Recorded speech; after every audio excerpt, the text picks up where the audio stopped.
vamos a discutir hoy en el marco de estos talleres, me parece, por el Nacional de Panamá, análisis y matices, que fue el tema que pues probablemente muchas personas les interesa porque es una clave para cualquier debate. El taller presupone un conocimiento suficiente del formato y también como las intuiciones básicas de los argumentos, ¿no? ¿Qué es un impacto? ¿Qué es un mecanismo? ¿Cómo se ve en la realidad? Entonces, tiene ese grado, digamos, nivel medio, ¿no? Intermedio slash avanzado, pero no muy avanzado tampoco. Y vamos a ver entonces algunas estrategias, sobre todo muchas estrategias, para garantizar que el análisis que tengamos en los debates sea lo suficientemente sofisticado, o sea, lo suficientemente persuasivo en la mayoría de rondas, ¿no?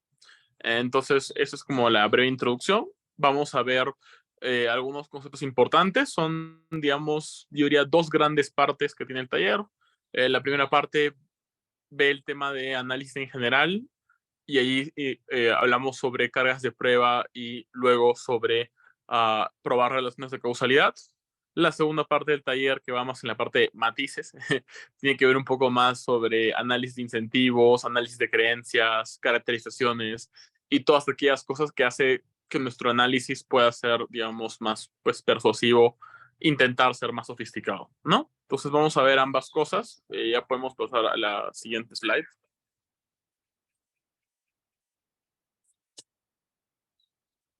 Ya.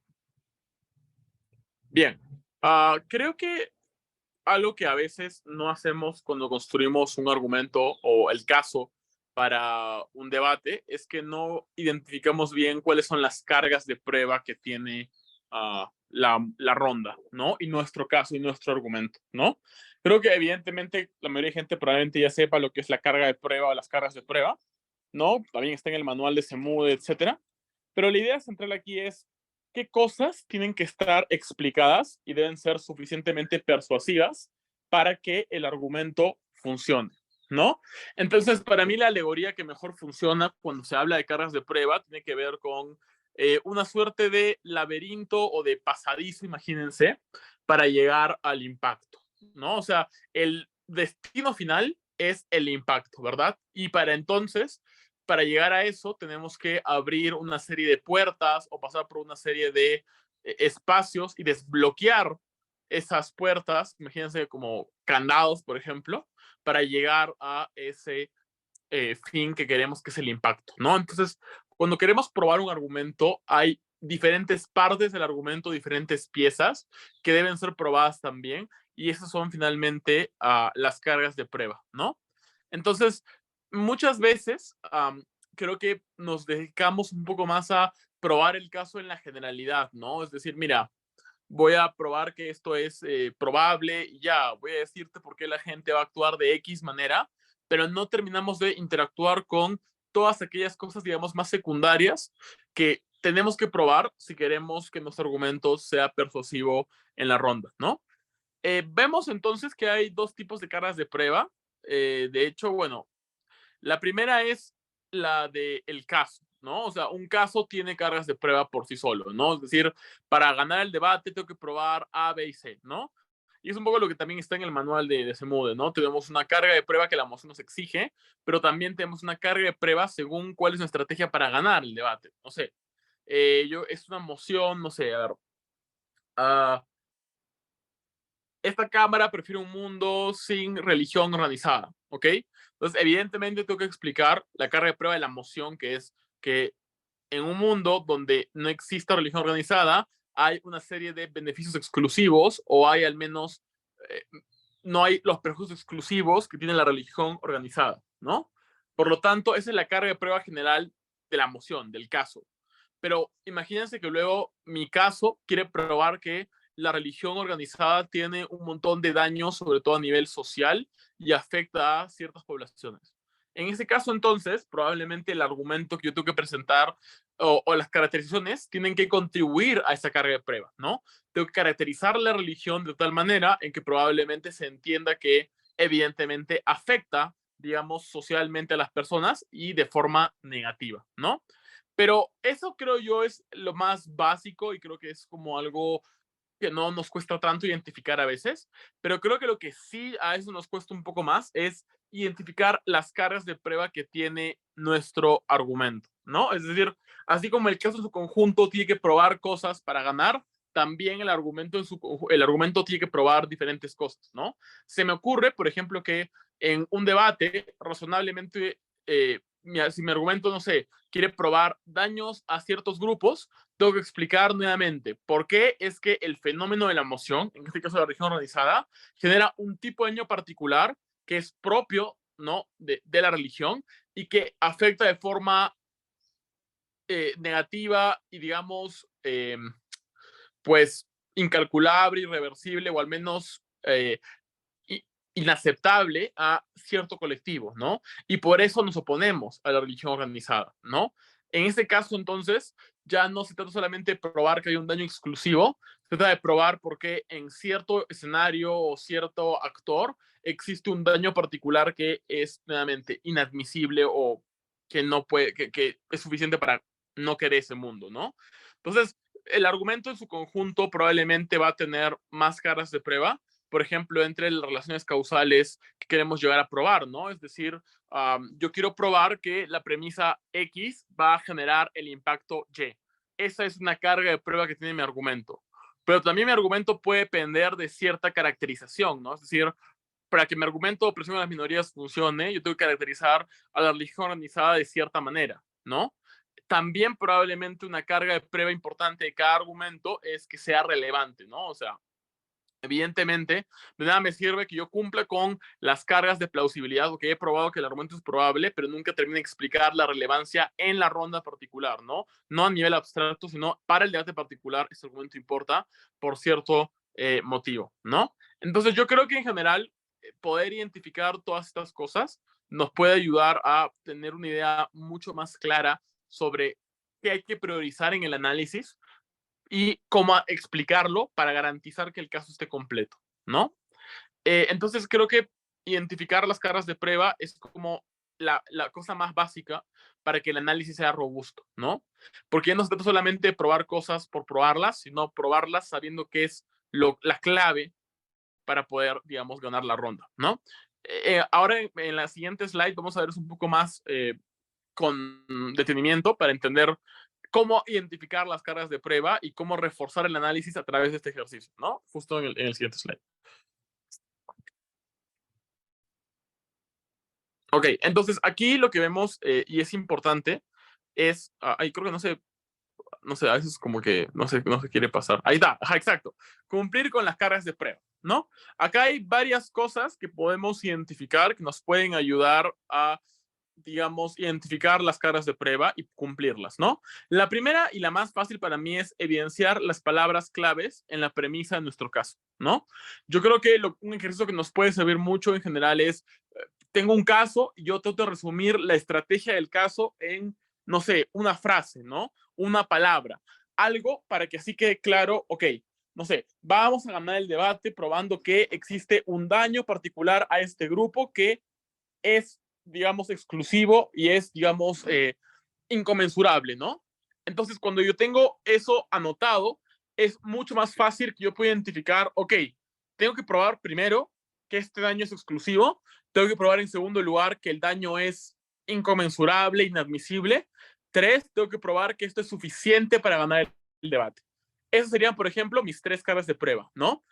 Por ejemplo, con un argumento, no sé, se me ocurre, quiero usar un argumento, a ver, por ejemplo, si es que aumentamos la cantidad de videocámaras en ciertos lugares públicos, se va a reducir el crimen porque probablemente las personas que delinquen van a tener miedo de participar en crímenes, ¿no? Ese es mi argumento, esa es la premisa de mi argumento, ¿no? Entonces, cuando yo tengo eso anotado en un papel, por ejemplo, o en mi cabeza, donde sea, puedo empezar a diseccionar un poco, desmenuzar un poco la frase y ver varias cosas que tenemos que probar para ganar, ¿no? O para probar el argumento. Lo primero, tengo que probar que hay una relación causal entre el aumento de cámaras y el descenso de el crimen, ¿verdad? Tengo que probar que una cosa genera la otra, ¿verdad? En este caso, evidentemente, tengo que probar, pues, el aumento de las cámaras genera el descenso del crimen.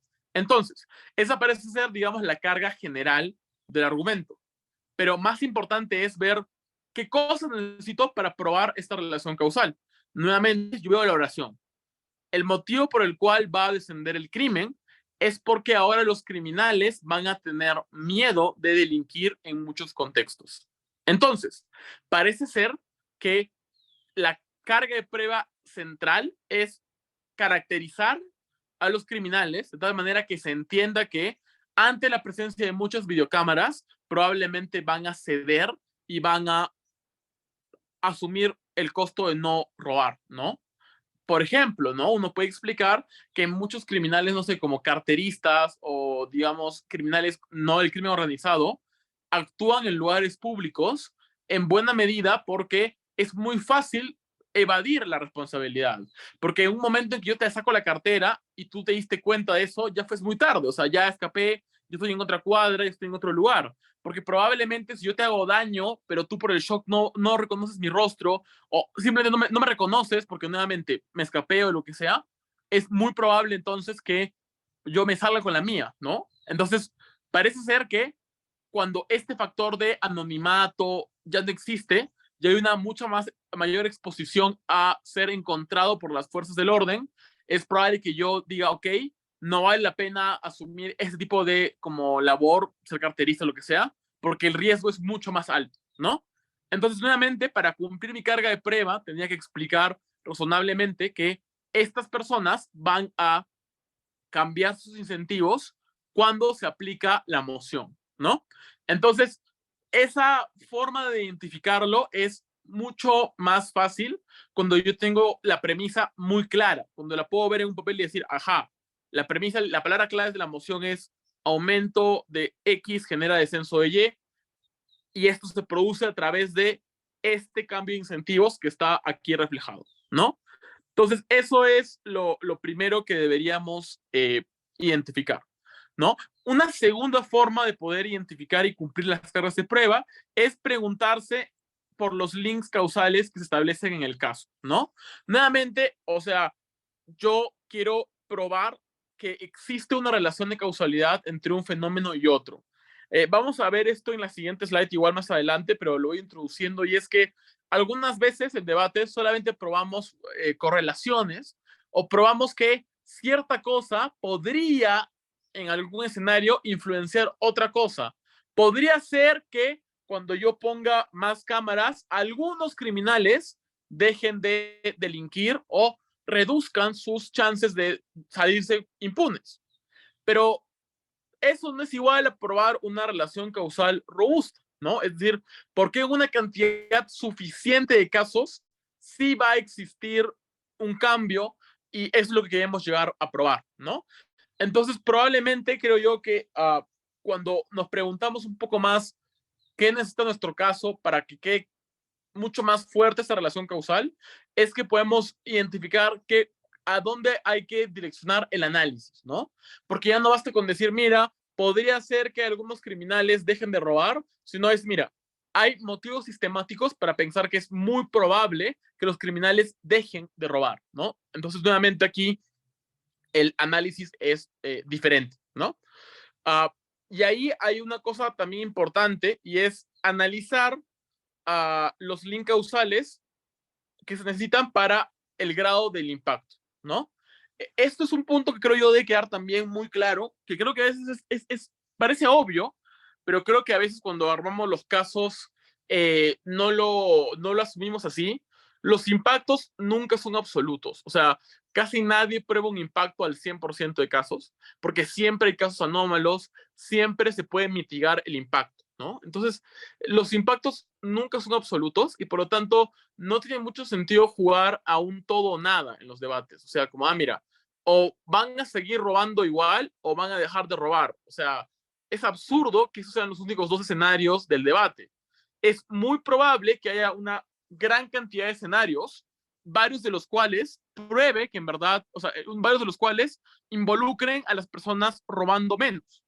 Entonces aquí creo que hay que darnos cuenta de que el grado del impacto y la aplicación, ¿no? El scope, digamos, del impacto va a variar mucho según uno, qué tanto nos mitiguen, por ejemplo, dos, qué tanta facilidad hemos tenido para probarlo, Pero tres, que también identificamos que hay que probar para aumentar el scope del impacto, ¿no? El grado de este impacto, ¿no? Entonces, nuevamente, no es lo mismo que yo quiera probar, ok, que dos adolescentes que roban, no sé, como ropa en una tienda por diversión, van a dejar de robar porque ahora hay más cámaras. Ok, eso no es lo mismo a probar que en una gran cantidad de escenarios muchos carteristas van a dejar de robar, ¿no? Evidentemente, lo primero tiene una aplicación mucho más limitada, depende de una caracterización mucho más específica y quizás, por lo tanto, la carga de prueba es mucho menor, ¿no? O sea, dos adolescentes que en verdad no necesitan robar, que no es su modus operandi, que es algo que simplemente hacen porque pueden y porque les da la gana, evidentemente tienen más chances de dejar de robar que un ladrón profesional, ¿no? En ese sentido, el deber de carga de prueba evidentemente es mayor en ese segundo caso, ¿no? Entonces es bueno saber bien que mientras más ampliamos el impacto, más tenemos que dedicar a esos esfuerzos para probarlo, ¿no? Y podemos jugar con eso en los debates, ¿no? O sea, por ejemplo, ok, mi impacto es que va a haber menos criminales en esos espacios públicos, ¿no? Pero no es lo mismo explicar que va a haber, no sé, menos acosadores a que va a haber menos ladrones, ¿no? Ok, puede ser que los ladrones sean expertos en ser carteristas, que sea muy fácil para ellos, no sé, como meter la mano en el bolsillo sin que la cámara lo capten y se lleven, no sé, la billetera, la cartera. Ok, es probable que en ese escenario que el impacto no sea tan grande. Pero, ¿qué pasa, por ejemplo, en el caso de acosadores, ¿no? Esa gente que hace comentarios o gestos obscenos o que en general implica una presencia amenazante, sobre todo para minorías, disidencias de género, mujeres, ¿no? Ahí es mucho más probable que sí no se vean limitados porque es un acto que es necesariamente visible, es decir, es un acto que necesariamente va a quedar ponchado en una cámara. Es mucho más probable que esas personas no puedan hacerlo. Pero además, en comparación a un ladrón profesional, nadie gana dinero acosando personas. Entonces, por lo tanto, la necesidad de hacerlo es menor. Por lo tanto, hay una mayor disposición a dejar de hacerlo cuando el riesgo aumenta, ¿verdad? En ese caso, yo puedo probar que aquí el impacto es más grande. Entonces, si mi carga de prueba es explicar que va a reducirse el crimen debido al aumento de cámaras, hay distintas formas y distintos impactos específicos que pueden contribuir a esa carga de prueba, ¿no? Entonces, quizás no puedo probar que muchos carteristas van a dejar de robar, pero sí puedo probar que una cantidad razonable de acosadores van a dejar de acosar. Entonces, nuevamente, creo que a lo que sirve para tener un caso matizado, y ahí entramos un poco con la palabrita esta que nos interesa, algo que nos ayuda mucho en estos casos es poder identificar dentro de un mismo impacto diferentes impactos, diferentes actores involucrados y así poder intentar probar algo al menos en alguno, ¿no? O sea, quizás no ganen todos, quizás no prueben lo mismo en todos, pero sí en suficientes, ¿no? Entonces, nuevamente, una forma de cumplir la carga de prueba es pensar en los grados de impacto y los diferentes subimpactos que puede tener un argumento, ¿no? Decir que el crimen va a reducirse es un impacto que puede desempacarse en ideas más concretas, ¿verdad? Y en diferentes tipos de impactos, ¿no? Otra estrategia que nos ayuda mucho a poder identificar y cumplir cargas de prueba, evidentemente es asumir la posición contraria. O sea, eso creo yo es el ejercicio más fácil, ¿no? Yo veo mi argumento y yo pienso, si fuera la cámara contraria, ¿qué parte del caso atacaría primero? ¿Cuál es la parte del caso que es más vulnerable y que yo aprovecharía si fuera el otro equipo? Eso es evidentemente una suerte de exigencia que probablemente tengo que parchar, porque el mejor debate posible, la cámara contraria va a hacer exactamente eso, ¿no? Entonces, una muy buena forma de identificar las cargas de prueba es justamente pensar si es que nuestra explicación es suficiente o tiene una respuesta muy evidente y que le puede hacer daño, ¿no? Por ejemplo, nuevamente, la respuesta evidente al argumento que hemos explicado sobre los criminales es muchos criminales tienen estrategias y técnicas para no ser vistos públicamente cuando hacen sus crímenes, ¿no? Cuando roban, por ejemplo, una cartera. Por lo tanto, el aumento de cámaras no va a cambiar esta situación, ¿no? Otra respuesta es, muchos criminales dependen necesariamente de robar, dado su esquema de vida económico, por lo tanto van a seguir robando, incluso aunque el riesgo haya aumentado un poco, ¿no? Entonces, evidentemente, si esas son las dos posibles respuestas o retos que va a recibir mi argumento, yo tengo que pensar entonces qué parte debo robustecer de mi caso, ¿no? O sea, es una carga de prueba entonces explicar que no, que aunque los criminales sean buenos pasando desapercibidos, aún así probablemente van a tener más miedo y este mayor miedo se va a ver traducido en menos crímenes, ¿no? O que incluso aunque esté en un estado de necesidad, hay suficientes criminales que, por ejemplo, no están en ese estado y probablemente sí van a asumir el costo oportunidad de ya no ser pues criminales en lugares públicos, en esos lugares públicos, por el enorme riesgo de pues ir a la cárcel, ¿no? Entonces, nuevamente, una vez que yo identifico bien dónde están los principales ataques, es más probable que yo pueda reforzar mis cargas de prueba. Ahora, me parece que esto es un ejercicio que debería ser constante en todo el debate. O sea, este ejercicio, en primer lugar, debería tener un primer alcance en nuestro prep time, pero no solamente al final. A veces creo que tenemos esa mala costumbre de que recién en el último minuto o dos pensemos en cómo va a interactuar nuestro caso con el caso contrario. Yo, por la experiencia, creo que no debería ser así. Creo que deberíamos tratar de interactuar con el caso contrario desde el inicio. Es decir, en el momento en que yo estoy construyendo mis argumentos, yo estoy probando cosas, yo trate de pensar cómo esto va a ser tomado por la cámara contraria, cómo probablemente van a responder. Entonces hay una constante crítica a mi argumento que viene desde el propio equipo. O sea, nosotros mismos criticamos nuestro caso, nuestro argumento, para que así pueda cumplir mejor con sus cargas de prueba, ¿no? Entonces, y creo que este ejercicio aplica hasta el final del debate. O sea, si es que salió, no sé, mi partner de primer ministro, yo igual puedo pensar durante su discurso, a ver, qué parte del caso está quedando vulnerable a buenas respuestas, qué parte del caso puede ser fácilmente tumbado con una refutación, un ejemplo, una ponderación. Y es ahí donde yo puedo mejorar el análisis, parchar el análisis en el segundo discurso y tratar de cumplir de mejor manera con nuestras cargas de prueba, ¿no?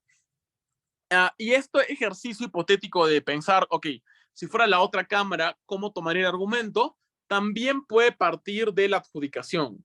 Y por eso yo creo que es muy bueno que, o sea, una de las mejores formas para mí de mejorar como debatiente es juzgar, porque eso te permite identificar mucho más eh, el material que es persuasivo, comprender los estándares de persuasión y mejorar en tu lectura de los debates, ¿no? Sobre todo creo que ahí el estándar de persuasión es muy importante, ¿no?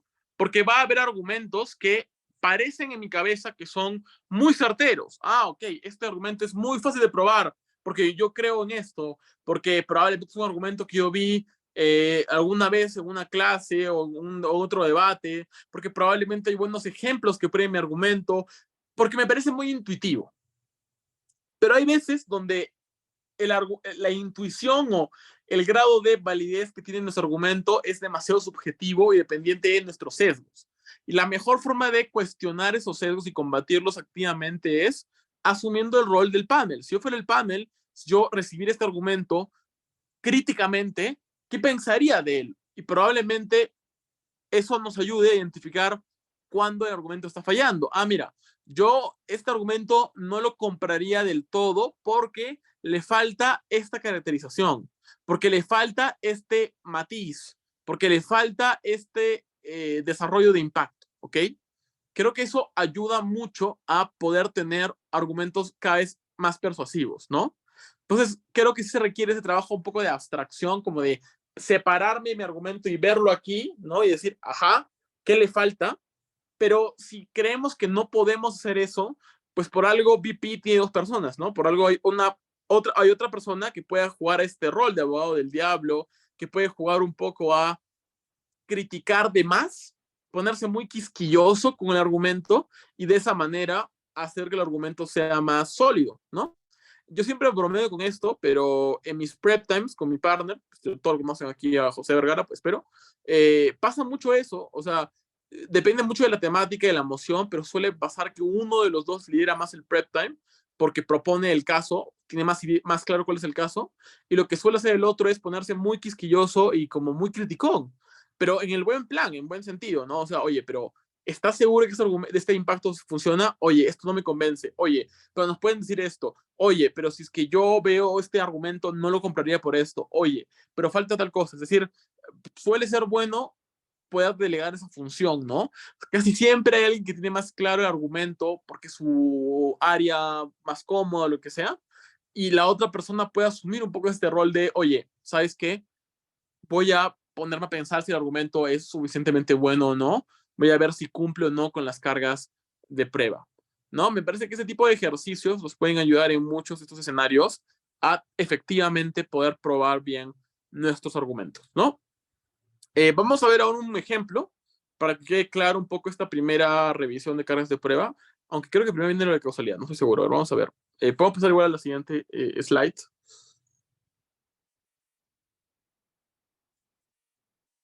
Sí, este era el ejemplo. Ok. Esta es una adaptación de una moción que salió en CEMU de 2020.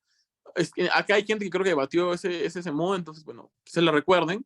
La moción era, esta Cámara como artista promedio preferiría representar el mundo de la forma en que desearía que fuera en vez de cómo lo ve, ¿no? Entonces, básicamente, gobierno defiende que el artista represente un mundo, digamos, idealizado, idílico, ¿no? Utópico, ¿no? Fantasioso, mientras que el mundo de oposición es un mundo, el artista representa el mundo como es ahora, ¿no? Con sus problemas, con sus críticas, con sus reacciones negativas, con todo lo malo, ¿no? Entonces, si es el debate, inspeccionemos el siguiente argumento, ¿no? En gobierno, la artista asegura más atención porque apela a la esperanza. Esa es la premisa del argumento que queremos sacar en gobierno. Entonces, uno al ver esa frase puede razonablemente identificar cuáles son las caras de prueba de ese argumento, ¿no?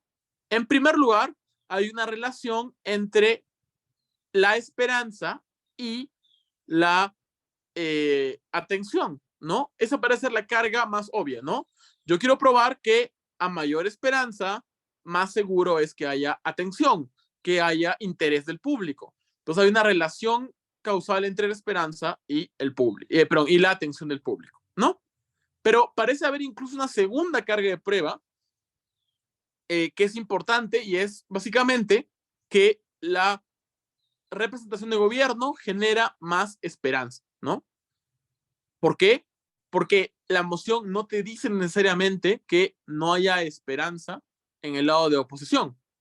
Es intuitivo pensar que hay más esperanza en gobierno, probablemente sí, pero sigue siendo un clash en el debate. Es decir, sigue habiendo la chance de que oposición se pare y diga, mira, igual en nuestro lado de la Cámara podemos hacer discursos esperanzadores, ¿no? Entonces, sigue siendo una carga de prueba porque sigue siendo un material que puede ser cuestionado por los equipos, ¿no? Nuevamente, si yo fuera oposición, ¿podría negar que la esperanza es mucho mayor en gobierno? Podría intentarlo. Por lo tanto, esa es una carga de prueba que yo en gobierno debo suplir, ¿no?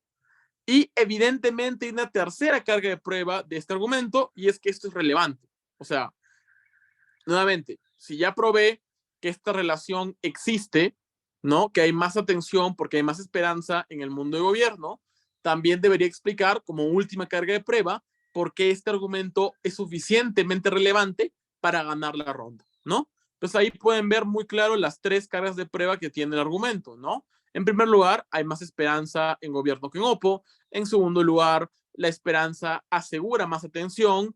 En tercer lugar, asegurar más atención es un impacto suficiente para ganar la ronda, ¿no? Entonces, es mucho más fácil poder armar el argumento luego de haber identificado sus cargas de prueba, porque así puedo ir paso a paso y asegurarme que todo esté bien probado, ¿no? Primera carga de prueba, carga 1. Puedo decir, por ejemplo, mira, la artista apela a la esperanza porque muestra un mundo mejor que el actual, ¿no? Yo puedo desarrollar esta idea. Mira, el mundo actual es un mundo bastante feo y probablemente un artista que en ambos lados tiene algún tipo de vocación política, de cambio, de observación sobre el mundo, va a incidir mucho más en el lado oposición en las cosas feas, no sé, hambruna, cambio climático, enfermedades, pobreza, guerra, criminalidad, acoso, etcétera, ¿no? En cambio, el mundo de gobierno, por definición, es un mundo más idílico. Probablemente el artista se centre mucho más en reflejar las cosas que hoy día no existen, pero que podrían existir y que tendría un mundo mucho mejor, ¿no? Ese probablemente es el argumento que yo quiero sacar desde gobierno, ¿no? Desde prop, ¿no? Ahora, si esa carga de prueba está cumplida, podemos ir con la siguiente carga de prueba, ¿no? Porque es cierto que más atención se genera, perdón, por más esperanza. Y ahí es donde probablemente se requiere una caracterización sobre cómo son las personas que consumen arte. La gente promedio que consume arte probablemente ya está harta de constantemente verse enfrentada a cosas problemáticas. Es decir, ya en el trabajo te expones a cosas feas, ya tienes estrés por tu familia, por el mundo, por las noticias, probablemente quieres evadir el dolor. Por lo tanto, es probable que yo consuma más arte que se vea como esperanzador, o más bien yo consuma con mayor interés ese arte esperanzador, ¿no? Probablemente estoy menos a la defensiva, probablemente estoy más dispuesto a convencerme, a discutir, a investigar más, porque nuevamente interactuar con esta pieza de arte no me genera estrés, no me genera ansiedad, no me genera depresión, me genera más bien felicidad, esperanza, comodidad, ¿no? Entonces, allí nuevamente estamos explicando por qué razonablemente esa carga de prueba se cumple. Y acá quiero prestar atención a dos cosas que nos van a servir luego en la siguiente parte del taller, que están ejemplificadas aquí. La primera es que, como podemos ver, esta es una caracterización que habla de tendencias, ¿ok? Y eso es importante cuando maticemos las caracterizaciones, ¿no? O sea, no estamos diciendo que todas las personas siempre prefieren ver cosas positivas, porque evidentemente la realidad no es así, o sea, no ve películas demoledoras a nivel emocional, no sé, El Pianista, hace poco, no sé, Parasite, bla, bla, bla, y que fueron grandes éxitos, ¿no? Entonces, no siempre es cierto, por ejemplo, que mi análisis se cumpla, pero yo puedo hablar de tendencias y es más certero, es más probable que esta tendencia exista, que estemos hablando de más personas, de más interés, ¿no? Entonces ahí estamos matizando el análisis porque no estamos hablando en absolutos, ¿no? Que era un punto que ya habíamos revisado un poco antes, ¿no? Finalmente, acá tenemos la última carga de prueba. ¿Por qué importa que haya más atención, no? Pero me dirán, Mauricio, pero ¿por qué esto es una carga de prueba? ¿No es obvio que la artista quiere más atención? Yo pregunté lo siguiente, ¿hay alguna forma en la que oposición gane explicando que la atención no es lo más importante? Sí. Si yo fuera oposición, podría decir que incluso aunque más gente consuma el arte en el lado de gobierno, es un arte que es menos impactante y que trasciende menos. Es un arte que tiene menos impacto político o social y por lo tanto que se olvida luego de un tiempo. Ajá. Entonces la atención en sí misma no gana el debate, porque puede haber una estrategia de oposición que mitigue o pondere otra cosa, ¿no? Entonces, nuevamente, si es una carga de prueba, probar que más atención gana el debate, porque si no, porque evidentemente hay otras formas de ganarlo, ¿no? En este caso, entonces, la tercera carga puede decir lo siguiente, mira, creo que cuando hay más atención, probablemente el artista tiene un montón de beneficios muy obvios, ¿no? Más dinero, más audiencia y probablemente haya más chance de que el artista se pueda consagrar, ¿no? De que se vuelva alguien respetado, famoso, y que tenga cierto grado de prestigio, ¿no? Entonces, nuevamente, el argumento parece tener esta carga particular que le da más fuerza, ¿no? Entonces, ahí hay una forma muy clara para probar nuevamente las tres cargas de prueba. Ahora, eso es importante. Creo que en este ejercicio, y, o sea, en general, cuando hacemos esto, hay que también tener muy en claro qué cosas requiere cada carga de prueba, ¿no? O sea, por ejemplo, la carga 2 requiere una caracterización particular de los consumidores. La carga 3 requiere un análisis desarrollado de impactos, ¿no? La carga 1 requiere una explicación también de cómo se ve el mundo del arte en ambos lados, ¿no? Cómo se ve el producto artístico en ambos lados. Requiere graficar y definir un poco mejor ambos lados de la emoción, ¿no? Entonces, lo que tenemos que tener muy en cuenta cuando identificamos las cargas de prueba es que cada carga de prueba requiere cosas, ¿no? Y que pueden ser cosas distintas, ¿no? Puede ser una caracterización, puede ser un impacto, puede ser un análisis diferente, puede ser una refutación. Es decir, lo importante es que sepamos qué cosa requiere cada carga, ¿no? Eh, Vamos ahora a pasar con la siguiente parte para ver un poco más análisis y luego ver ese tema de los matices, ¿no? Entendí un poco esta cosa de carga de prueba. Ahora, relaciones causales. Un poco lo que ya habíamos dicho antes.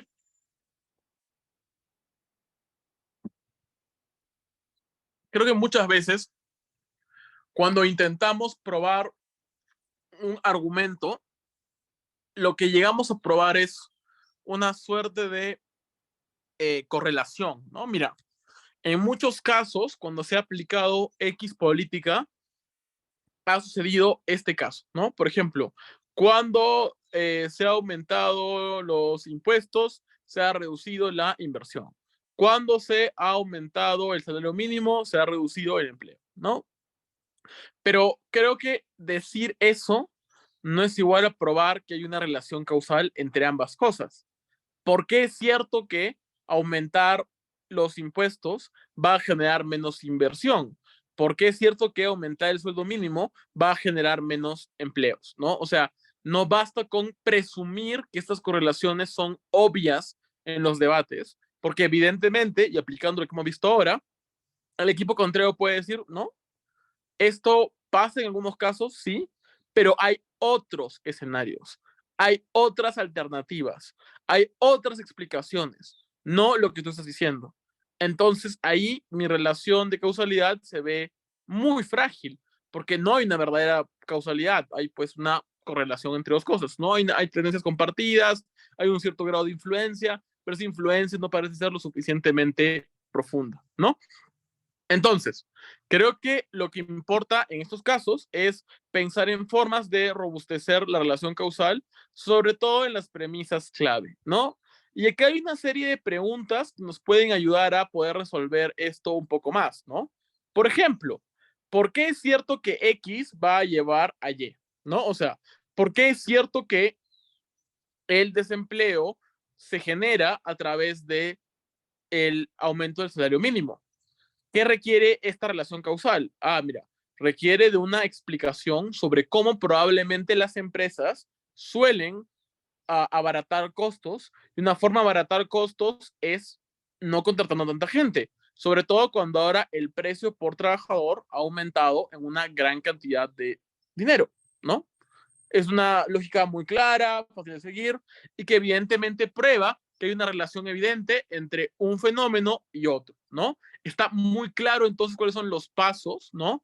El proceso por el que esto se ha conseguido en el debate, ¿no? Los mecanismos, digamos, ¿no? Ahora, una segunda pregunta que acá es importante es, por ejemplo, ¿qué otros escenarios pueden darse y por qué esos escenarios son menos probables, ¿no? Porque lo que puede decir es, mira, ok, es cierto que las empresas quieren abaratar costos, pero no siempre la forma en la que van a abaratar costos va a ser despidiendo trabajadores o no contratando trabajadores. ¿Por qué? Porque requieren mantener niveles de producción muy altos, lo cual requiere una amplia mano de obra. Por ejemplo, pueden abaratar otro tipo de costos, por ejemplo, no sé, transaccionales, por ejemplo, aumentar ligeramente el costo de algún producto, pueden sacar ese dinero del excedente de producción que tienen, que es enorme. Es decir, cuando hay más, cuando hay mejor salario, probablemente los trabajadores están más motivados y producen mejor, o simplemente, aunque el producto sea un poco más caro, no importa porque igual hay un amplio dinero que la gente está recibiendo en sus bolsillos, o sea, la gente tiene más capacidad adquisitiva porque su salario ha aumentado también, entonces no es como que sea tan malo que aumente un poquito el precio de algún producto, ¿no? Entonces, nuevamente, hay otro escenario. Entonces, la pregunta aquí es, ¿por qué mi escenario es más probable y por qué esta relación causal es evidente, ¿no? Mira, es cierto que las empresas podrían ir por esa alternativa, pero es poco probable que lo hagan porque está en competencia. Porque si una empresa empieza a aumentar un poquito sus costos, por ejemplo, del producto final, va a perder frente a una empresa que es más barata. Porque probablemente la empresa pueda asumir una pérdida en la producción cuando tiene otras formas de igual mejorar la producción. No sé, abaratar los costos de materiales, buscar peor calidad, por ejemplo, no sé, automatizarse, o sea, hay muchas alternativas que pueden tener las empresas para seguir cumpliendo con su ritmo de producción sin tener que gastar en muchos trabajadores. Por lo tanto, nuestro análisis se mantiene, ¿no? Entonces, nuevamente, la clave aquí es explicar por qué la consecuencia o el escenario que yo estoy probando es el más probable. Y en muchos casos, este ejercicio se hace en comparativa, ¿no? Porque es probable que las empresas elijan hacer X en lugar de Z, ¿no? Eso es importante en muchos casos, ¿no? Otra pregunta que nos podemos hacer es, ¿por qué es extender más el impacto? Ok, yo he probado que X va a llevar a Y. Yo he probado que las empresas van a sacar a algunas personas, pero quizás mi argumento todavía sigue estando incompleto, porque el impacto todavía es muy abstracto, ¿no? Es, ok, las personas no tienen empleos, pero ¿en qué se traduce esa falta de empleos, ¿no? Se traduce, por ejemplo, en la gente endeudándose, se traduce, por ejemplo, en la gente no pudiendo pagar bien sus impuestos, se traduce, por ejemplo, en personas que probablemente tengan empleos peores, ¿no? Porque a quienes probablemente despida la empresa, a los trabajadores menos calificados, ¿no? A los unskilled workers. Muchas veces son los trabajadores más viejos, que no han entrado cuando no se había las nuevas maquinarias. Por lo tanto, esos trabajadores van a encontrar un mercado laboral increíblemente agresivo con ellos y por lo tanto van a mantenerse en un desempleo por más tiempo, ¿no? Entonces, el impacto ya no es solamente decir, mira, el aumento del salario mínimo genera pérdida de empleos o genera desempleo, se me ocurre, sino ahora vas a un nivel mucho más sofisticado. La falta de empleos o el desempleo genera el siguiente daño en los siguientes actores, ¿no? Entonces ahí la relación causal se expande. A partir del aumento del salario, la conclusión final es personas que no pueden encontrar un trabajo, que se endeuda y sobre todo que están mucho más vulnerables. Sobre todo, por ejemplo, trabajadores no calificados. Entonces, el argumento es mucho más desarrollado porque ya no se quieren decir gente no va a tener trabajo, sino es gente muy vulnerable, gente que no puede encontrar fácilmente otro trabajo, gente que necesita ese trabajo, lo va a perder. Eso hace que el argumento sea intuitivamente más relevante y también más creíble, porque está tomando más cosas de la realidad y está teniendo una explicación más sofisticada, que es más difícil de negar, ¿no? Mientras más sofisticado y matizado puede ser un análisis, más probable es que la respuesta requiera ese mismo grado de sofisticación. Entonces, es más difícil responder, ¿no? Entonces, nuevamente, otra pregunta importante, ¿no? Si hemos probado que X lleva a Y, ¿por qué Y puede llevar a Z, ¿no? Nuevamente, uh, para extender nuestro impacto, ¿no? Y como ven, una pregunta que es clave es qué posibles respuestas o caracterizaciones atacarían nuestra relación causal. Aquí es evidente, ¿no? Caracterizamos a las empresas como necesitadas de producción, explicamos cómo la producción y el incentivo de la producción hace que la falta de empleos no sea tan grande, eso mitiga o afecta nuestra relación causal. Entonces, evidentemente, esa es la parte que yo tengo que parchar para ganar el debate, ¿no? Entonces, nuevamente, uh, creo que algo que nos ayuda mucho también para que nuestro análisis sea sofisticado es tratar de tener capas de análisis, ¿no? O sea, creo que no, o sea, es muy riesgoso, por ejemplo, cuando todo el argumento depende de una sola cosa. O sea, mira, el argumento depende necesariamente de que las empresas van a tener que despedir a un montón de personas o van a tener que dejaba de contratar a un montón de personas, ¿no? Pero yo puedo hacer capas de análisis. Puedo decir, mira, mi primera capa de análisis es probar por qué es muy probable que las empresas sí despidan a muchas personas. Mi segunda capa de análisis es probar que incluso aunque no haya tantos despidos, sí va a haber despidos estratégicos que van a afectar a la gente más vulnerable del debate. Mi tercera capa de análisis es que incluso aunque no haya despidos o no haya una reducción en las contrataciones, sí probablemente va a haber una reducción de la calidad de los productos, ¿no? Entonces, hay tres análisis diferentes para probar para probar la misma cosa al final, ¿no? La misma carga de prueba. Y es que el aumento de ciertos costos para las empresas, por ejemplo, más salario, más impuestos, afectan negativamente la economía, ¿no? Ahora, pero sí sigue pasando, Mauricio, me pueden decir que esas tres cosas dependan de lo mismo, dependan de que este incremento afecte económicamente a las empresas. Sí, es cierto, las tres capas de análisis tienen una idea, una lógica en común, pero ojo, es una lógica que es fácil de probar. O sea, no es difícil de probar que el aumento de costos hace que las empresas busquen reducirlos en otras cosas. ¿Qué puedo hacer más bien para reforzar esa premisa central?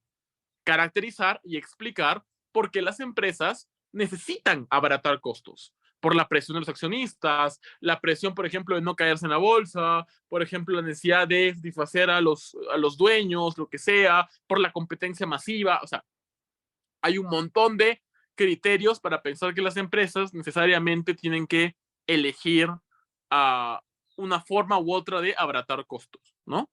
Entonces, estamos viendo cómo razonablemente existe diferentes formas de probar esta misma idea central, que es que las empresas necesitan abaratar costos, pero además hay distintas capas de análisis en el impacto, que puede ir desde la reducción masiva de empleos o de contrataciones hasta simplemente peores productos, ¿no? Entonces, nuevamente, son más estrategias que podemos utilizar en un solo argumento y nuevamente, son hasta cierto punto independientes entre sí, porque un equipo puede refutarte bien que los productos van a mantener su calidad, pero aún así puede quedarte vivo el impacto en los trabajadores, ¿no? Entonces, nuevamente, eso hace que el caso sea mucho más sofisticado y llene más huecos, ¿no? Porque está abarcando más escenarios, está abarcando más actores, porque está teniendo diferentes capas de análisis, ¿no? Entonces, nuevamente, como podemos ver, este ejercicio ayuda a profundizar el argumento y también los impactos primarios y secundarios, ¿no? ¿A qué le llamo yo impacto primario y secundario en una jerga innecesaria, pero que suena bien? Básicamente a la diferencia entre el impacto más general, más genérico, más obvio y los impactos derivados de ese impacto, ¿no? En este ejemplo, evidentemente las empresas despidiendo trabajadores puede ser el impacto general, o incluso podemos decir que el primer impacto es que las empresas van a reducir costos, ¿no? Eso se traduce que probablemente despidan personas. De eso se traduce luego como impacto secundario que las personas despedidas van a enfrentarse a un mundo mucho más difícil, ¿no? Entonces, nuevamente, eso permite tener un análisis mucho más completo que tome en cuenta todos esos posibles niveles de impacto, ¿no? Ahora sí podemos pasar con la siguiente slide, que justo tiene que ver un poco sobre ya incentivos y todo lo demás. Aunque voy tomando un poquito de esto. Vale, mierda. Ya, como introducción a toda esta parte, la idea aquí es, muchas veces, cuando explicamos que algo va a pasar en el mundo, estamos hablando del comportamiento de un actor, ¿no? Las empresas, los políticos, la clase media, la gente religiosa, la gente de izquierda, bla, bla, bla. Y ahí hay dos grandes cosas que evidentemente tenemos que explicar. Y es, por un lado, las creencias de los actores, por otro lado, los incentivos de los actores. Creo que eso es evidente, es obvio, todos lo sabemos. Yo creo que entonces la clave para que nuestra caracterización y nuestro argumento sea más profundo, más sofisticado, más matizado, si le queremos poner el término del taller, eh, necesitamos identificar cómo probar bien estas creencias y estos incentivos en el contexto de la emoción y del argumento o el caso que estamos presentando, ¿no? Entonces, sobre el análisis de creencias, ¿no? Yo creo que aquí es interesante poder hacer una distinción entre las creencias fundacionales y las creencias periféricas, ¿no? Esto se habla a veces en epistemología, en otros lugares, eso no importa. Lo que importa es su aplicación bajo el sentido común, ¿no? O sea, las personas tienen creencias fundacionales que son las creencias base, ¿no? Son aquellas creencias que están fuertemente prefijadas en las personas y que probablemente no son no son fáciles de cambiar, ¿no?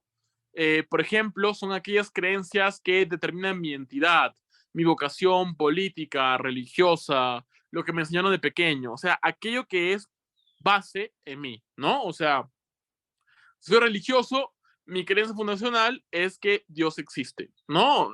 Eso es obvio, ¿no? Entonces, esa creencia fundacional no es lo mismo que una creencia periférica, que son aquellas que más bien pueden adaptarse en el tiempo, ¿no?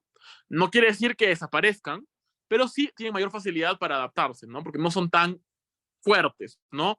No son, digamos, ¿cómo lo ponemos? No son, digamos, la columna de la casa, sino es el techo, que el techo se puede caer más rápido que la columna, creo yo, ¿no?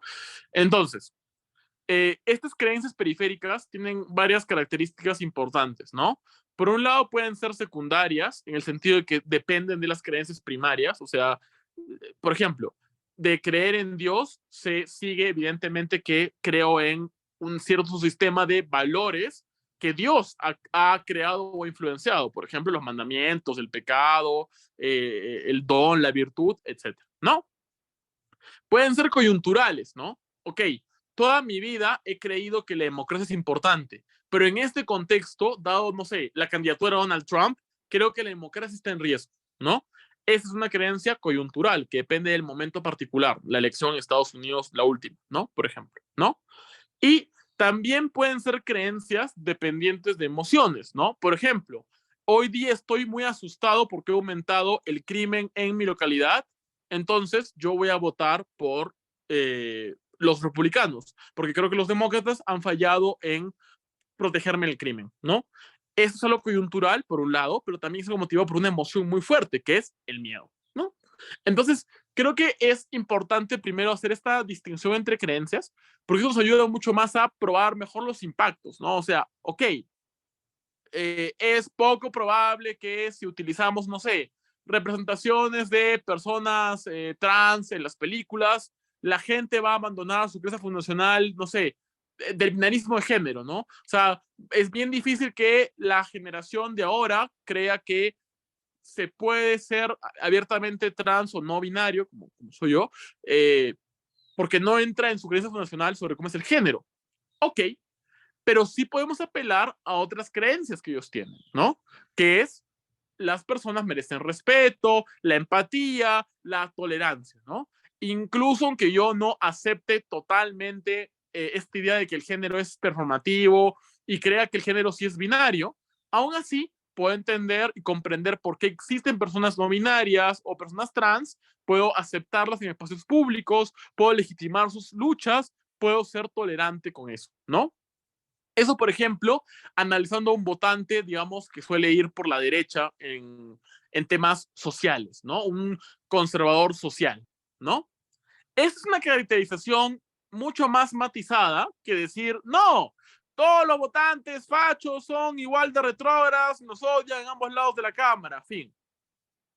No, no es, o sea, yo creo que, y esto es como que la primera gran cosa, como un poco, o sea, no es un poco más general y es, en el momento en que nuestras caracterizaciones o descripciones de actores o nuestro análisis de actores empiezan a sonar caricaturas, algo no está yendo muy bien. Porque al menos en lo personal, lo que me enseña las ciencias sociales, lo que estudio, debate y todo, es que no es tan fácil las cosas, o sea, no es tan simple como creemos. Entonces, a veces tener caracterizaciones muy simplistas o muy extremas o caricaturescas no ayudan a que el debate sea persuasivo, ¿no? Entonces, nuevamente, en vez de hacer el típico caso de a los conservadores no los podemos cambiar nunca. Fin, explicar cómo, mira, el votante de ser conservador no va a cambiar cierta fijación completa, pero sí puede cambiar otras cosas y eso sigue siendo algo bueno. O explicar además cómo una creencia que era fundacional para una persona, para otra ya no lo es, ¿no? Por ejemplo, se me ocurre, o sea, el votante, no sé, conservador estadounidense de Kansas City, evangélico a morir, que cree firmemente en el binarismo de género y en las diferencias irreconciliables entre hombres y mujeres, probablemente no tiene esa misma fijación que la tenía, no sé, su papá, que probablemente ni siquiera reconocía derechos para mujeres. En comparativa, probablemente el hijo de esta persona, cuando accede a un montón de nuevas narrativas y espacios de cuestionamiento, también probablemente va a tener una creencia fundacional diferente. Probablemente va a seguir creyendo que sí, hay un binarismo de género, pero no va a creer que esto es tan demarcado o es tan irreconciliable. Y así puede ir cambiando generacionalmente, ¿no? Entonces, muchas veces, si nos damos cuenta, podemos explicar cómo las creencias fundacionales, uno, no son iguales en todas las personas, pero dos, cómo se activan las creencias periféricas o cómo podemos convencer a las personas a través de apelar a sus creencias periféricas, ¿no? Sí, puede ser que tú hayas sido republicano toda tu vida, pero crees que Trump es una amenaza a la democracia, por lo tanto, aunque seas republicano, no votas por Trump, ¿no? O puede ser que seas alguien que pueda llegar a votar republicano en muchos casos, ¿no? Eres un swing voter, ¿no? Pero la verdad es que en esta elección crees que Trump es demasiado radical y prefieres una opción moderada para la democracia de tu país, que es Biden. O así en el Congreso de la última elección, ¿no? Entonces, o sea, hay muchas de estas posibles estrategias para poder explicar cómo son las creencias de las personas, ¿no? Aquí también es importante, por ejemplo, identificar la fluctuación de creencias, ¿no? O sea, nuevamente, ¿por qué motivo las creencias pueden llegar a cambiar o adaptarse en el tiempo? Pueden fluctuar, ¿no? Por un lado, hay un cuestionamiento, ¿no? Las personas se cuestionan cosas. Oye, ¿por qué esto está pasando? Es decir, yo soy un votante aliado republicano de toda la vida, pero empiezo a ver que mi partido cada vez se vuelve más extremo, a tal punto en que ya no se cree en el sistema electoral. No, hay un fraude, el sistema electoral está vendido. Oye, ¿qué ha pasado? ¿No? Yo empiezo a cuestionar ciertas creencias y eso hace que, ok, probablemente yo no abandone mi participación en el Partido Republicano, pero sí sea más cauto, sí sea más crítico, sí sea más tajante con lo que yo no puedo aceptar dentro del partido, ¿no? Entonces, lo que podría ser simplemente un soy o no soy republicano, se vuelve un, digamos, espectro mucho más amplio. Sí, soy republicano, pero no apoyo esta ala del Partido Republicano, ¿no? Entonces, eso es un poco explicar esa fluctuación en las creencias, ¿no? También, nuevamente, ¿qué cosa puede generar una crisis, ¿no? O sea, ¿por qué motivo había una reducción dramática del catolicismo en países como Chile, ¿no? Uno puede decir, mira, casos, por ejemplo, como los de abuso sexual, han generado una crisis de legitimidad, por ejemplo, de la Iglesia Católica, ¿no? Por ejemplo, el caso peruano, una crisis masiva de legitimidad ha llevado a la gente a rechazar por completo la clase política, a tal punto que ahora la principal labor de los congresistas es buscar una forma de irse. O sea, esta es literalmente su labor. O sea, están llegando al Congreso para irse. Entonces, nuevamente, ¿qué crisis, qué cosas han motivado esta ruptura de creencias tan fuerte? ¿No? Y ahí también podemos hablar de priorización, ¿no? Porque en cierto contexto las personas priorizan cierta creencia por sobre otra, ¿no? Ok, yo creo en el Partido Republicano, pero en esta elección priorizo más mi creencia en la democracia y por lo tanto no voy a votar por quien amenaza esa democracia, ¿no? Entonces eso permite nuevamente tener un análisis más, creo yo, completo de cómo suelen ser los actores, ¿no? Y digamos, eso permite tener como un caso que es más persuasivo para la mayoría de paneles, ¿no? Ahora, ¿qué más aquí es, digamos, importante, ¿no? Aquí creo que muchas veces tenemos que, así como identificamos qué fenómenos pueden hacer que una creencia cambie o se afecte o lo que sea, también podemos explicar qué fenómenos son o qué instituciones o qué actores son los que producen las creencias en otras personas, ¿no? ¿Cómo se transmiten esas creencias, ¿no? O sea, tanto las instituciones y actores como los procesos, ¿no? Y a veces yo creo que otro problema en muchos debates es que asumimos que estos procesos son completos o absolutos, ¿no? La clásica, ¿no? Las personas han crecido con películas de Disney, por lo tanto, tienen una visión hiper idealizada del amor. Ya, pero, o sea, el principal motor de conocimiento de las personas promedio son las películas de Disney.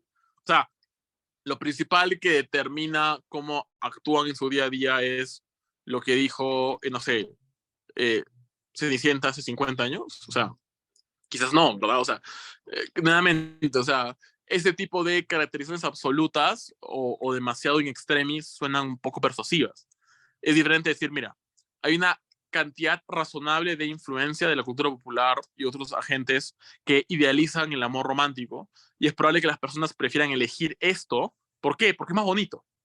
O sea, no es tanto que las personas están totalmente manipuladas por las narrativas del amor romántico, sino que creer en esto es más bonito. O sea, la gente puede ser más ilusa, ingenua, incluso engañarse a sí misma, porque la alternativa es aceptar cosas feas, como que el amor puede acabarse, como que el amor implica problemas, como que va a haber etapas, no sé, luego de 2 años de relación en que las cosas van a enfriar y tienes que recuperarlas. O sea, eso es feo.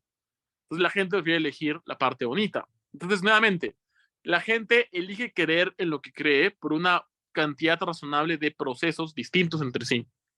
Entonces, mientras más sepamos reconocer cuáles son, cómo se ven y explicar en el contexto del debate los que importan, va a ser mejor, ¿no? Y nuevamente, mientras mejores motivos demos para pensar que las personas prefieren creer en A y no en B, más robusta va a ser nuestra caracterización, ¿no? Ya no solamente es, vi una película y decidí creer en el amor romántico. No, es, hay una cantidad considerable de narrativas que me incitan a creer en el amor romántico y yo prefiero creer en eso porque me conviene. Esa explicación es evidentemente más profunda. Entonces creo que muchas veces importa asumir esas dos cosas, o sea, importa no asumir, sino probar, o sea, qué agentes generan cierta creencia o narrativa en el mundo. Dos, qué procesos se dan para que la gente las crea, ¿no?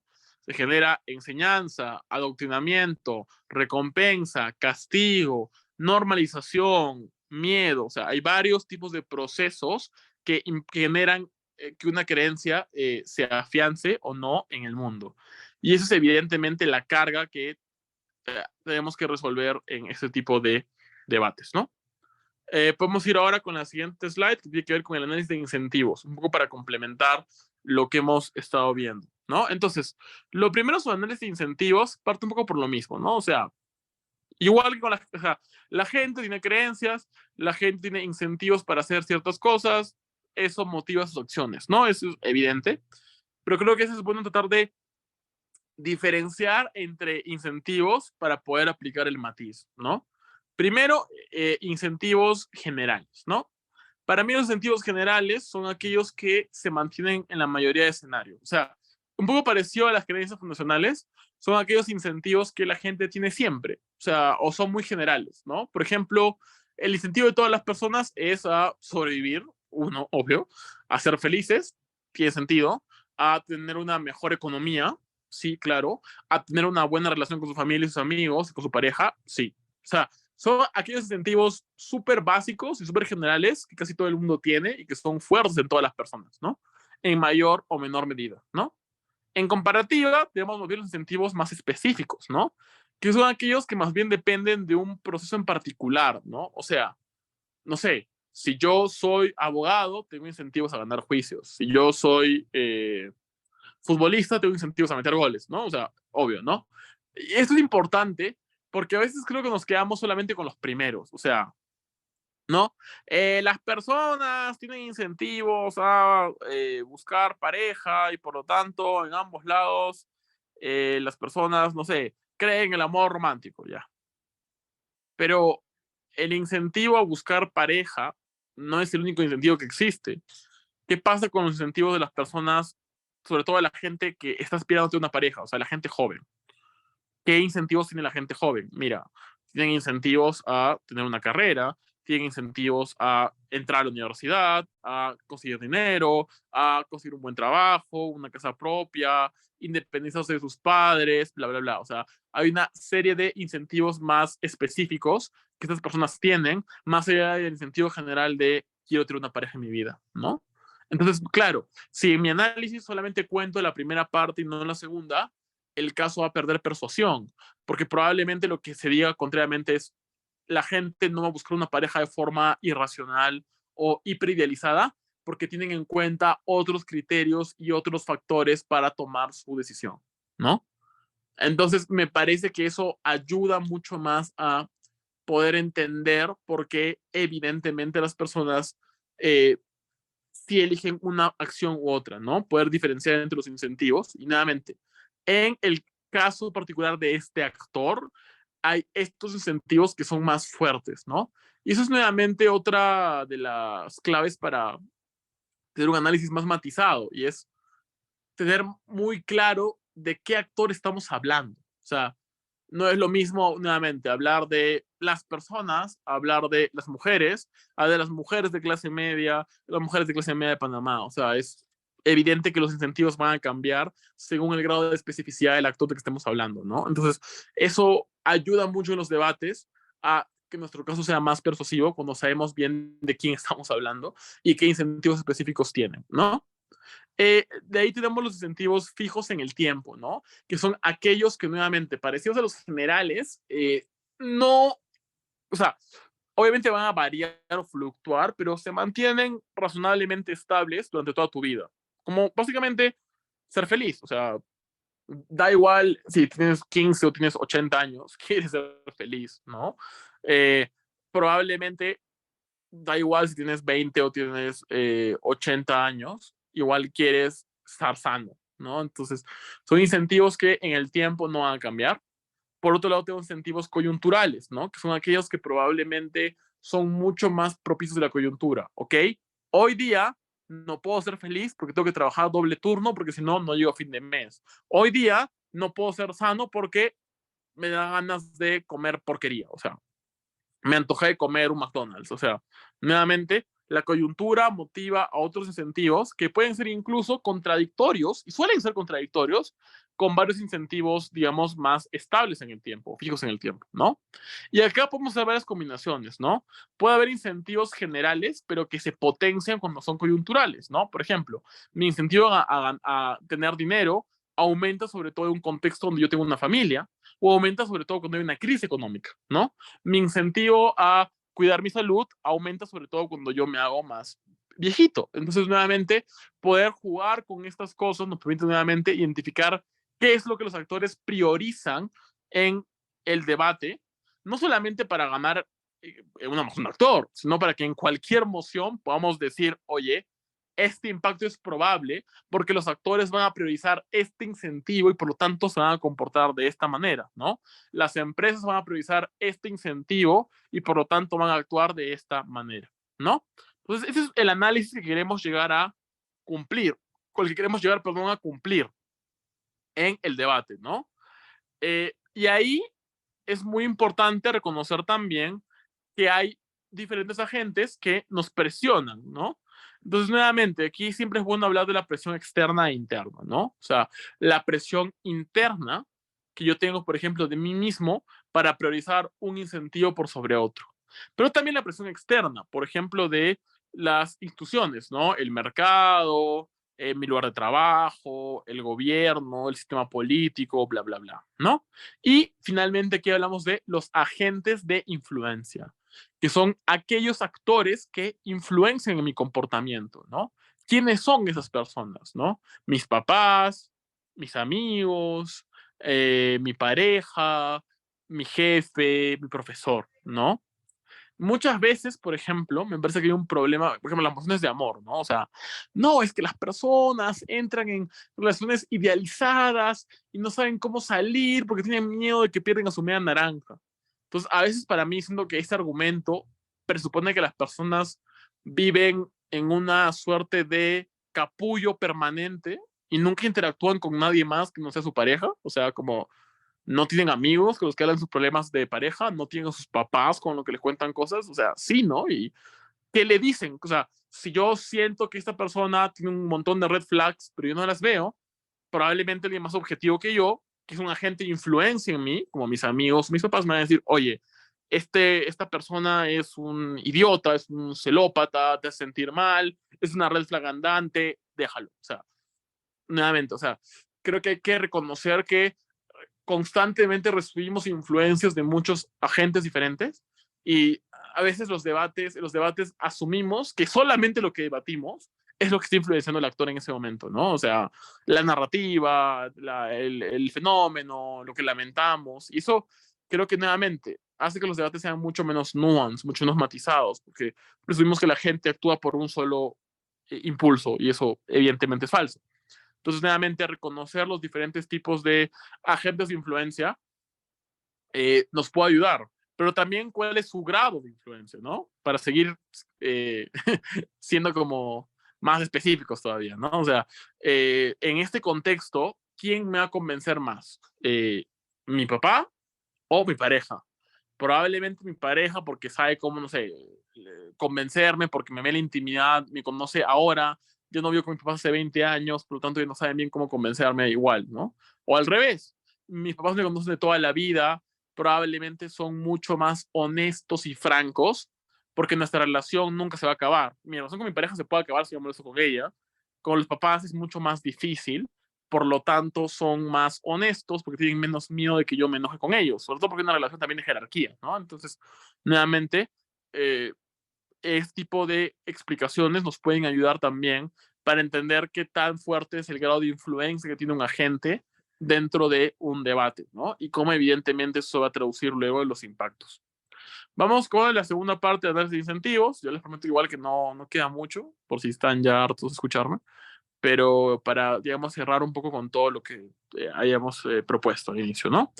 Los análisis de incentivos, yo creo que aquí la idea más clave es por qué un actor prefiere un criterio por sobre otro, ¿no? O sea, y eso creo que es otro gran problema que si los debates sean menos matizados, como, no, la gente prefiere X, no, la gente prefiere Y, y nunca hay una interacción entre ambos análisis, o sea, nunca hay una explicación de por qué la gente no podría preferir X y Y a la vez. Y eso es lo que pasa todo el tiempo, ¿no? O sea, en la materialidad, en la realidad, evidentemente la gente puede tener dos incentivos contrapuestos entre sí y tomar ambos en cuenta, ¿no? Pero es cierto que probablemente priorice uno por sobre otro. Y ahí está la gran pregunta. ¿Cuál prioriza y por qué? ¿No? Entonces, acá hay varias cosas que podemos utilizar para matizar más nuestro análisis, ¿no? Una de ellas es que podemos explicar por qué un actor en el contexto particular o en general prefiere un incentivo por sobre otro. Podemos decir, mira, casi siempre las personas priorizan su bienestar material por encima de ciertos principios generales. O sea, la gente estaría dispuesta a vivir en una semi-dictadura con tal de que sus necesidades materiales estén suplidas, ¿no? Entonces, en la mayoría de casos, la gente prioriza este incentivo por sobre otro. Pero nuevamente, aplicando la lógica coyuntural que hemos visto antes, en ciertos casos, las personas priorizan este incentivo por sobre otro. ¿En cuáles? Mira, en estos. Es cierto que la gente puede priorizar lo material en muchos casos, pero cuando algo oprime otras partes de su vida, no sé, su libertad de expresión, su dignidad, su hecho de la identidad, la gente ya no solamente prefiere la parte más material de si estoy comiendo o no. Por eso la gente, no sé, puede protestar incluso cuando recibe beneficios económicos, ¿no? Como en una dictadura, como ha pasado ahora en China, ¿no? Entonces, evidentemente, en esta coyuntura, es probable que la gente más bien priorice un incentivo por sobre otro. Eso es lo que tenemos que hacer en muchos debates, porque nuevamente, negar de plano el incentivo que quiere presentar la otra cámara no va a servir mucho, porque la materialidad no es así. Obviamente yo lo puedo mitigar, o sea, no tengo que concederlo, ¿no? Sería un disparo en los pies. Concedo tu análisis de incentivos. No, ¿por qué lo harías? No lo hagas. O sea, puedes decir, mira, voy a mitigarlo, pero even if, incluso sí, creo que este incentivo es más importante. O sí, hasta cierto punto el incentivo que tú dices puede ser cierto, pero no es tan importante en este contexto, ¿no? Eso permite nuevamente responder mucho mejor a el contexto del debate, ¿no? Y nuevamente aquí nos ayuda a identificar qué factores contribuyen a esta decisión, ¿no? O sea, nuevamente, si yo estoy en la disyuntiva de terminar o no terminar con mi pareja, probablemente la influencia de, no sé, mi terapeuta me va a ayudar a decir, oye, termina porque esa persona te hace mucho daño, te hace sentir muy culpable, nunca te dice palabras de apoyo, no tiene responsabilidad con tus cosas, ni le importa lo que haces, tus sentimientos, ¿sabes qué? Chao, ya. Ahí evidentemente estamos hablando de un caso de, pues, personas que tienen un grado de influencia mayor en este contexto, por lo tanto ese incentivo es más fuerte que otro, ¿no? Entonces, nuevamente, todo lo que explicamos acá está muy concatenado y la idea central nuevamente es poder explicar en cada debate particular qué cosas es las que importan más para esta decisión, ¿no? Y ahí nuevamente también se hace la comparativa de escenarios, ¿no? O sea, ¿qué escenario finalmente es más probable, ¿no? O sea, el escenario donde la persona elige A o donde la persona elige Z, ¿no? Que era un poco lo que hemos visto, por ejemplo, con el caso de las empresas, ¿no? Eh, y nuevamente, porque este incentivo responde mejor a las circunstancias específicas del debate, ¿no? Dada la caracterización del debate, dada el escenario de la emoción, dado lo que los equipos hemos acordado, que es el área de aplicación, sea temporal, espacial, coyuntural, lo que sea, porque es probable que la persona elija esta cosa por sobre otra, ¿no? Entonces, esta serie de preguntas o ejercicios lo que terminan haciendo es reforzando mejor el análisis, porque ahora ya no solamente es, mira, Juan tiene incentivos para hacer X, sino que en este contexto y debido a estas influencias, es mucho más probable que Juan prefiera hacer X que hacer Y, al menos en el escenario que más importa para ganar el debate. Eso es muy diferente a solamente decir Juan tiene incentivos para hacer X, ¿no? Y eso lo vamos a ver mejor en el siguiente slide, que es el último antes de los ejemplos.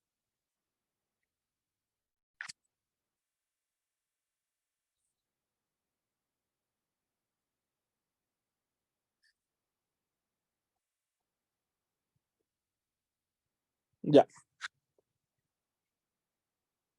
A ver, entonces, ¿qué es lo que aquí estamos viendo? Justificación de escenarios, ¿no? O sea, nuevamente, en muchos de los debates, y esto nuevamente para matizar, hay, o sea, como hemos visto, en el mundo y en la materialidad hay muchos escenarios. O sea, no es cierto que solo hay un outcome posible. No solamente es cierto que las empresas van a votar personas, también pueden encontrar otras formas de abaratar costos. Es decir, hay que compararse con distintos escenarios, ¿verdad? Y reconocer que distintos escenarios pueden ser en alguna medida posibles, ¿no? Esto implica justificar entonces, para ganar el debate, qué escenario importa más. Y ahí evidentemente hay una serie de estrategias que nos puede ayudar para cerrar eso, ¿no? Por un lado, el escenario donde existe mayor delta en el debate, ¿no? Donde existe mayor grado de impacto, ¿no? Hemos hablado al inicio de, un poco así como, será pues hace una hora creo, un poquito menos, sí, hablamos de que hay grados de impactos, ¿no? O sea, un impacto puede cumplirse a niveles mucho más grandes que otros, ¿no? Entonces la pregunta es, ¿dónde hay más cambio en el mundo? ¿Dónde hay más delta? Por ejemplo, sí, en el caso de cierta industria, no sé, la industria petrolera, eh, ok, no, pero la industria, claro, la industria petrolera, si me ocurre, estoy inventando, no sé nada de la industria petrolera, ¿no? Sí se necesita mucha mano de obra para ciertos procesos, por lo tanto, ahí en ese escenario, quizás sí las empresas no despidan a muchas personas, ¿no? Pero en el escenario, no sé, de una industria manufacturera que puede ser fácilmente reemplazada por máquinas, donde no es tan caro, en ese escenario es donde este aumento de salario es más dañino porque va a hacer que muchas personas se vayan de patitas a la calle. Y por lo tanto, es en este escenario donde el debate tiene más delta, más sentido para nuestro caso, ¿no? Entonces, esta identificación del escenario con más delta nos puede terminar en una ponderación, eso ya es otro taller de ponderaciones que no lo doy yo, evidentemente decir, mira, este escenario es el más importante del debate, ¿no? Eso permite nuevamente un análisis más matizado, porque no negamos que otros escenarios existan. Decimos que este escenario es donde hay más delta y que nos debe importar más, En segundo lugar, el escenario que mejor responde a la coyuntura del debate. O sea, nuevamente, el debate tiene sentido en aquellos países donde el salario mínimo sea lo suficientemente bajo como para que aumentarlo implique un cambio en la vida de las personas, ¿no? Si la clase trabajadora en Francia recibe 10 céntimos de euro más por cada hora, su cambio en la materialidad de la vida no va a ser tan grande, porque probablemente ya tienen seguridad social, salud, educación gratis, ¿no? Pero en cambio, probablemente si una persona recibe 20 centavos de dólar más en Panamá o en Ecuador, siendo de clase trabajadora, probablemente eso iba a cambiar significativamente su vida, ¿no? Este es el escenario donde más nos importa el debate y es donde probablemente es peor que a este aumento, porque es ahí donde probablemente sí es más fácil despachar trabajadores, ¿no? Porque suelen ser los países donde los trabajadores son menos calificados, ¿no? Entonces, nuevamente, ahí estamos explicando cómo la coyuntura del debate nos sugiere un escenario que parece ser el más relevante de la ronda, ¿no?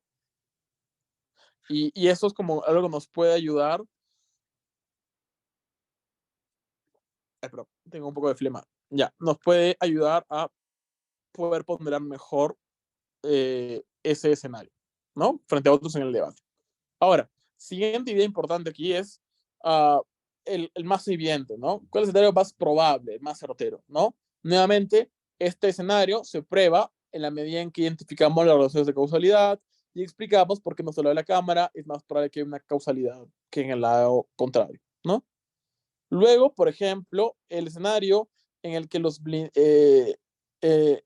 blindajes del equipo contrario no aplican. O sea, ok, es cierto que tu blindaje sobre cómo las empresas pueden abaratar costos de otras maneras es cierto, pero hay suficientes escenarios donde ese blindaje no aplica. Por lo tanto, en esos escenarios ganamos. ¿Por qué son los más importantes del debate? ¿No? Nuevamente, se parece un poco a lo que hemos hablado con el mayor delta, ¿no? O sea, hay un caso donde tú has mitigado bien, hay un escenario donde tú has mitigado bien mis impactos, ¿sí? De acuerdo, ahí no hay tanto cambio, pero hay otros escenarios que se escapan de tu mitigación y que sí implican un cambio más grande y donde ahí donde ahí sí ganamos. ¿Por qué esos escenarios importan más? Bueno, lo ponderas, ¿no? Y también creo que se pueden utilizar a veces ejemplos, ¿no? Como estos thought experiments, ¿no? Como esas intuiciones mentales eh, para terminar de justificar por qué razonablemente esto es más cierto, ¿no? Yo soy muy fan de usar ejemplos, pero ejemplos que cumplan con dos criterios, ¿no? Con el criterio de universalidad y con el criterio de especificidad, que parecen ambos contradictorios entre sí, pero como todo en esta presentación, no lo son. ¿Por qué? Yo creo que un ejemplo debe ser suficientemente universal, es decir, debe ser algo que probablemente la mayoría de personas pueda decir, ok, es cierto, esto pasa, esto es generalizable, ¿no?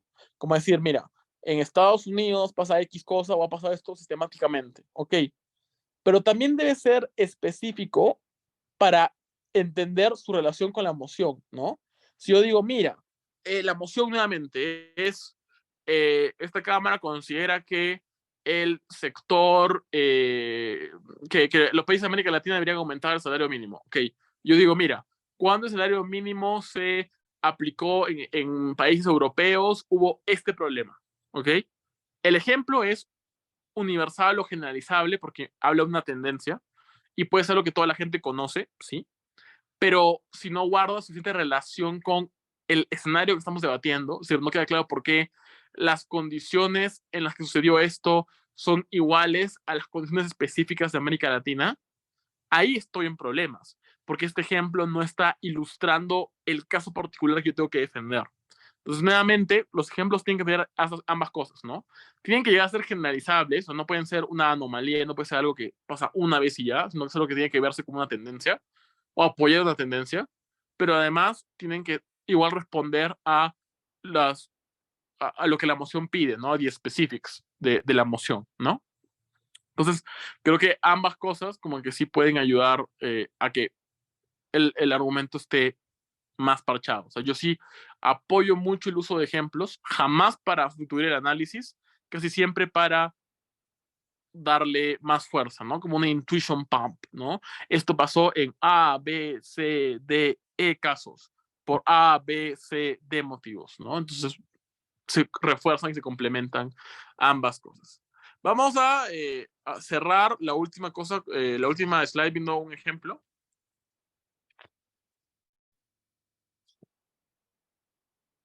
Que es este ejercicio de análisis con este casito.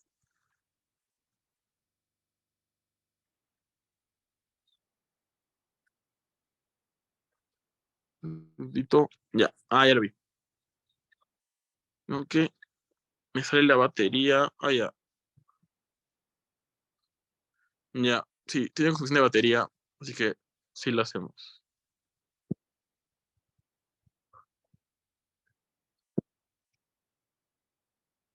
Ya, sí, perfecto. Ya.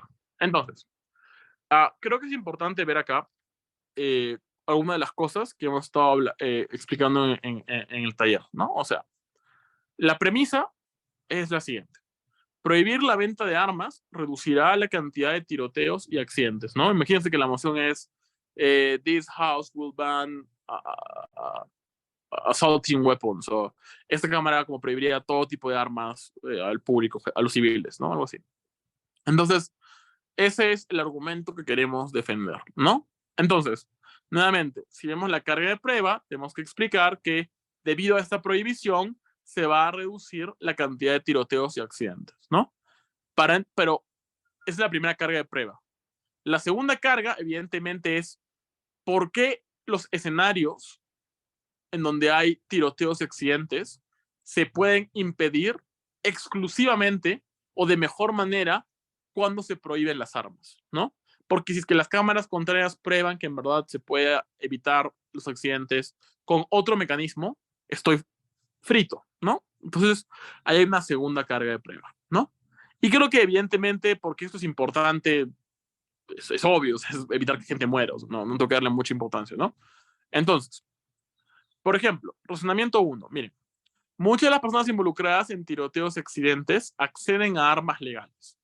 ¿Por qué? Porque conseguir armas ilegales implica un riesgo enorme e implica cierta autonomía que algunos actores no poseen. Entonces, aquí estamos hablando de varios incentivos que están priorizados. Es decir, mira, la gente quiere conseguir armas o quiere usar armas, pero la gente muchas veces está dispuesta a arriesgar su situación legal solo por tener un arma, ¿no? Sí, quizás dispararle a animalitos y hacer cacería es chévere, o quizás, no sé, mi incentivo para utilizar un arma en un enfrentamiento existe, pero ese incentivo se ve mitigado por mi incentivo a no ir a prisión, evidentemente. Por lo tanto, aquí estamos explicando como una competencia de incentivos. Las personas probablemente no van a asumir el riesgo enorme de básicamente ir a prisión. Pero en muchos casos, porque fácticamente es muy difícil conseguir armas ilegales, ¿no? Nuevamente, un actor está limitado nuevamente por su presión externa. En este caso, el hecho de que si eres menor de edad, tus contactos de criminales o de contrabando de armas es nulo, es inexistente. Entonces, aquí estamos en un análisis de incentivos claro que lo que busca probar finalmente es que las personas van a verse desincentivadas de acceder a armas, ¿no? Esto está probando una parte de la carga de prueba. La razón 1, básicamente, de, de este argumento, suple la carga de prueba de que evidentemente las personas van a dejar de comprar tantas armas. Pero acá viene la pregunta, ¿por qué esta medida es exclusiva? Es ahí donde importa la razón 2. Tener armas legales hace que personas proclives a tiroteos, por ejemplo, como school shooters, o personas sin cuidado como niñas, tengan más posibilidad de utilizarlas, ¿no? Son importantes los casos donde no hay cuidado parental ni vigilancia, ¿no? Entonces, evidentemente, lo que Oppo va a decir es, no hay que prohibir esto, porque los papás que tienen armas o los adultos que tienen armas suelen ser súper cuidadosos con ellas. Por lo tanto, deberíamos evitar la prohibición porque nunca van a acceder a estas armas quienes no saben usarlas. Y uno lo que puede decir es cierto que hay un escenario donde los adultos van a poder controlar estas armas, sobre todo los adultos calificados. Pero hay suficientes escenarios donde esto no sucede. Y por lo tanto, en esos casos, probablemente tengamos que controlar a través de la prohibición. O sea, ¿qué pasa en muchos casos donde, por ejemplo, las papás tienen 2 o 3 trabajos y no pueden cuidar todo el tiempo a sus hijos? ¿Qué pasa cuando, por ejemplo, el arma está en la casa y puede ser accedida por cualquiera allí? ¿Qué pasa, por ejemplo, cuando tú puedes comprar un arma en, no sé, Kmart o Walmart y usarla para disparar porque nunca has tenido ningún antecedente penal y es muy difícil poder probar que tú tienes intereses de cometer un crimen de odio? En esos casos, cualquier otra medida que no sea la prohibición no va a conseguir el beneficio que queremos nosotros, que es evitar muertes. Entonces, nuevamente, lo que hace esta segunda parte es anticiparse a lo que oposición va a decir y explicar por qué este escenario es el que más importa y por qué es probable ese escenario, dada la caracterización de quiénes son los que disparan estas armas, ¿no? Entonces, nuevamente, ahí está el valor de la especificidad y de desempacar las cosas. Ya no estamos hablando de quienes disparan, estamos hablando de grupos muy concretos, ¿no? Adolescentes que utilizan sus armas, gente que comete crímenes de odio, personas que pueden ser involucradas en accidentes. O sea, permite entender por qué en estos casos muy específicos sí es probable que básicamente uh, exista un cierto desincentivo, un cierto beneficio exclusivo en prop, ¿no? En gobierno. Y finalmente, si, esto queda, es la conclusión de ambos análisis, ¿no? Si R1 y R2 es ciertos, entonces se sigue que si prohibimos la venta de armas, es probable que las personas, sobre todo en estados vulnerables, no puedan acceder a ellas y esto evita posibles daños, ¿no? Y ahí está, por ejemplo, un ejemplo de la masacre de Columbine, ¿no? O sea, la famosa masacre que fue en 2000, en 99, si no me equivoco. Los responsables de la masacre en Columbine y en muchas masacres, por ejemplo, en Estados Unidos, adquieren sus armas en lugares legales, por ejemplo, en Kmart, ¿no? Que antes vendía armas y municiones. Entonces, nuevamente, creo que esto permite este ejemplo, es un ejemplo general y universal, o sea, en el sentido de que es fácil de seguir y puede ser una tendencia, porque nuevamente responde a la caracterización de la que hemos hablado en el debate, pero a la vez es un ejemplo suficientemente específico, nuevamente para entender por qué en el contexto del debate es probable que en verdad sí pasen esos accidentes o estos tiroteos, estas masacres, ¿no? Entonces, creo que eso, un poco en glance, ¿no? En este último ejemplo, permite revisar varias cosas que no son útiles, ¿no? Para el tema de cargas de prueba, análisis y todo lo demás, ¿no?